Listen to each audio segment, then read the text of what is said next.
Hello guys, welcome back sa aking channel. So ngayon guys, ang ituturo natin is kung paano ibalik ang auto park engage ng electronic parking brake. So ganito kasi nga guys. Ito kasing concern customer guys, nawala daw yung auto engage ng ano niya, unit niya ito. Nawala daw ang auto engage.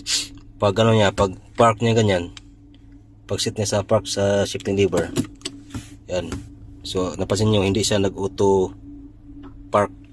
Hindi sa umilaw tong ano niya, indicator ng auto park. So yan.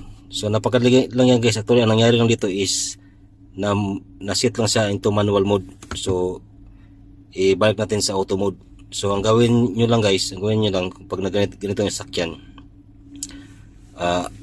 apakan nyo yung brake pedal and then i-park nyo. Yan, pag ilaw i-switch up nyo 7 seconds or more.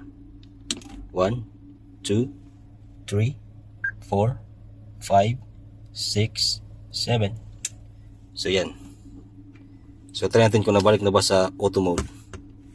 So drive. So release natin yung park. So patakbuhan natin konti. Yan. Park. Nag-auto mode, auto. So bumalik na siya sa auto mode, nag-auto park na siya. So nagka-auto mode na siya. So ngayon naman kung paano ito ibalik sa manual mode. So balik natin sa manual mode.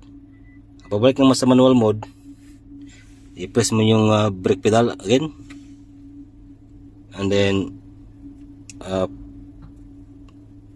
push down. And then push, hold 7 seconds or more. 1, 2, 3, 4, 5. Yan. Bitaw. So bitawan mo yung ano, brake pedal. So yan.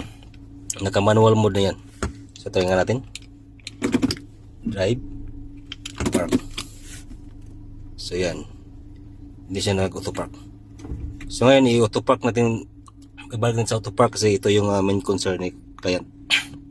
So yan. So park nyo.